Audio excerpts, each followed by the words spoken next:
கர்த்தருக்கு ஸ்தோத்திரம். தேவ ஆவியானவர் இன்னைக்கு தேவ சமூக தத்துவத்துல நம்ம கூட பேசுற காரியம் என்னன்னு பாத்தீங்கன்னா, நம்ம கிறிஸ்தவர்களா இருக்கிறோம், கர்த்தருடைய வார்த்தைகளை பேசுறோம், கர்த்தருடைய காரியங்களை நம்ம நடப்பிக்கிறவர்களா இருக்கிறோம்.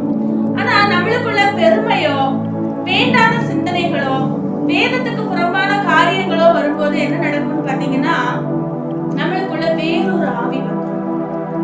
நாம நினைச்சுக்குவோம் நம்மளுக்குள்ள பரிசுத்த ஆவியானவர் தான் இருக்கிறாரு, அவர் தான் நம்மளை கைட் பண்றாரு, அவர் தான் நம்மளுக்கு கற்றுக் கொடுக்குறாரு நாம நினைச்சுக்கிட்டு இருப்போம். நம்மளுக்குள்ள வேறொரு ஆவி உள்ள வந்து நம்ம தவறுகள் செய்யும் இல்லைன்னா வராது, வாய்ப்பே இல்லை. என்ன இயேசு கிறிஸ்து சொல்றாரு, பிசாசனம் வருகிறான், அவனிடத்துல அவனுடைய என்கிட்ட ஒண்ணுமே இல்லைன்னு சொல்றாரு. ஆனா நம்ம கிட்ட பிசாசுடைய காரியங்கள் ஏதாவது இருக்குமானா அப்போ அவன் வருவான். அந்த ஆவி உள்ள வந்து நம்மளை அதிகமாய் பொய் பேசுகிறவர்களாயும் அதிகமாய் பாவம் செய்கிறவர்களாயும் நம்மளை தூண்டிவிடும். அப்போ நம்ம செய்கிற கிரியைகளின் படி நாம எப்படிப்பட்டவங்கன்னு புரிஞ்சுக்கலாம். அப்ப தேவனை நம்ம முழுதாக அறிந்து கொண்டோம்னா நம்ம செய்கிற தவறுகள் எல்லாம் புரிந்து கொண்டு நம்ம அந்த ஆவியை விரட்ட முடியும். ஏன்னா நமக்கு சகல காரியத்தின் மேலும் தேவன் அதிகாரம் கொடுத்திருக்கிறார்.